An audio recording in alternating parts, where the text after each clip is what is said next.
आपने महाकुंभ में कई ऐसे साधु देखे होंगे जो अपने चमत्कारों से लोगों को हैरान कर रहे हैं। कोई साधु कांटों पर लेटा हुआ है तो कोई साधु घंटों तक बीच नदी में बैठकर तपस्या करता हुआ दिखाई दे रहा है। लेकिन आज हम आपको एक ऐसे दिव्य साधु के बारे में बताने जा रहे हैं जिसने अपनी शक्ति से नासा के वैज्ञानिकों के भी होश उड़ा दिए। जिस काम को वैज्ञानिक 100 साल में पूरा नहीं कर पाए, वह काम एक साधु ने 30 सेकंड में कर दिया। इस घटना ने सभी को आश्चर्यचकित कर दिया और यह सवाल खड़ा कर दिया कि यह भगवान का चमत्कार था या किसी सिद्ध योगी की अलौकिक शक्ति। दोस्तों, महाकुंभ भारत का सबसे बड़ा धार्मिक और आध्यात्मिक आयोजन है। हर 12 साल में होने वाले इस महोत्सव में लाखों श्रद्धालु गंगा, यमुना और सरस्वती के संगम में डुबकी लगाने के लिए आ है। यह पर्व केवल स्नान का नहीं, बल्कि आत्मा की शुद्ध और ईश्वर के साथ जुड़ने का अवसर भी है। महाकुंभ का माहौल हमेशा से अद्भुत होता है। यहाँ साधु संतों की भी भीड़, आध्यात्मिक चर्चाएं और धार्मिक अनुष्ठानों की गूंज पूरे वातावरण को पवित्र बना देती हैं।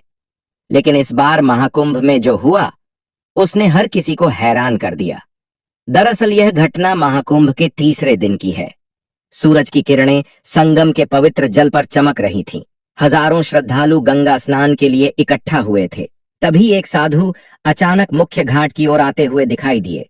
उनकी वेशभूषा साधारण थी, भगवा वस्त्र, जटाए और माथे पर भस्म का तिलक था, लेकिन उनकी आंखों में कुछ अलग ही तेज था।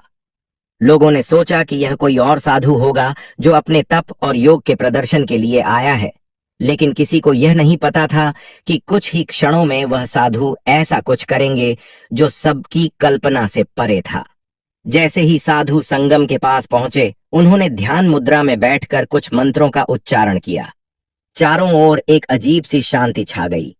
ऐसा लगा जैसे पूरा वातावरण उनकी ऊर्जा से भर गया हो।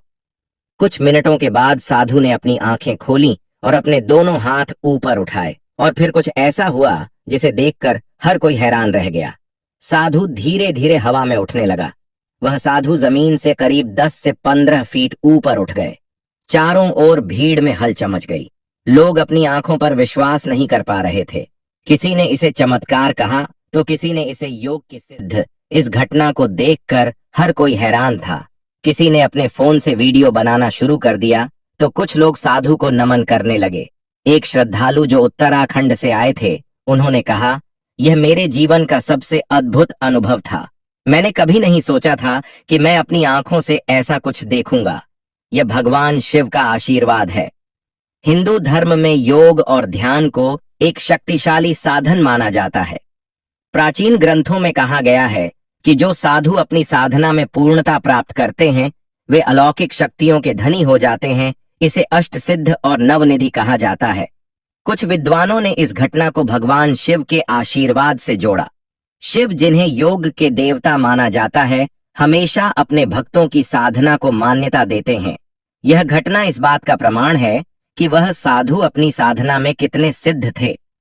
इस घटना को लेकर वैज्ञानिकों और तर्कवादियों ने भी अपनी राय दी। कुछ लोगों का कहना है कि यह गुरुत्वाकर्षण का उल्लंघन कैसे हो सकता है। क्या यह कोई विशेष तकनीक थी या फिर इसका कारण केवल लोगों की आंखों का भ्रम था? लेकिन यहाँ सवाल यह उठता है कि अगर यह भ्रम था तो हजारों लोग एक ही समय पर इसे कैसे देख सकते हैं? और अगर यह कोई तकनीक थी तो वह क्या हो सकती है जो साधु को हवा में उठा सके? हालांकि साधु ने इस बारे में कोई बयान नहीं दिया। उन्होंने बस अपने ध्यान और मंत्रों का पालन किया और कुछ समय बाद वापस जमीन पर आ गए। जैसे ही यह घटना घटी, इसका वीडियो सोशल मीडिया पर वायरल हो गया। आप पर इस घटना के लाखों व्यूज और शेयर हुए। लोग इस पर अपने अपने विचार दे रहे थे। कुछ ने इसे भगवान का चमत्कार कहा तो कुछ ने इसे मानव की अद्भुत क्षमता का उदाहरण। इस घटना ने महाकुंभ को और भी खास बना दिया। इस घटना ने हमें यह सिखाया कि हमारी दुनिया केवल तर्क और विज्ञान तक सीमित नहीं है। कुछ चीजें ऐसी होती हैं जो हमारी समझ से परे होती हैं।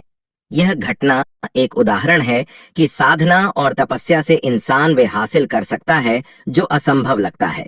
भारत के प्राचीन ग्रंथों, वेदों, उपनिषदों और पुराणों में कई ऐसी घटनाओं का वर्णन किया गया है जहां योगियों और सिद्ध साधुओं ने अपनी साधना से अलौकिक शक्तियां प्राप्त की। उड़ने वाले साधु की घटना भी इन्हीं रहस्यमय शक्तियों का एक उदाहरण हो सकती है। एक अष्ट सिद्धियां और उड़ने की शक्ति हिंदू धर्म में योग और ध्यान के माध्यम से प्राप्त की जाने वाली 8 महान सिद्धियों का वर्णन है, जिन्हें अष्ट सिद्धियां कहा जाता है। अणिमा अपने शरीर को अत्यंत सूक्ष्म बना लेना, महिमा अपने शरीर को विशाल बना लेना, लघिमा शरीर को इतना हल्का बना लेना कि वह हवा में उड़ सके, गर्भा कहीं भी तत्काल गति से पहुंच जाना, प्राप्ति किसी भी वस्तु को अपनी इच्छा से प्राप्त कर लेना, ईशित्व प्रकृति के तत्वों पर नियंत्रण व सित्व सभी जीवों और तत्वों पर नियंत्रण, कामावसाय जो चाहे वही करना। इस साधु के उड़ने की घटना लघिमा सिद्धि का प्रमाण हो सकती है।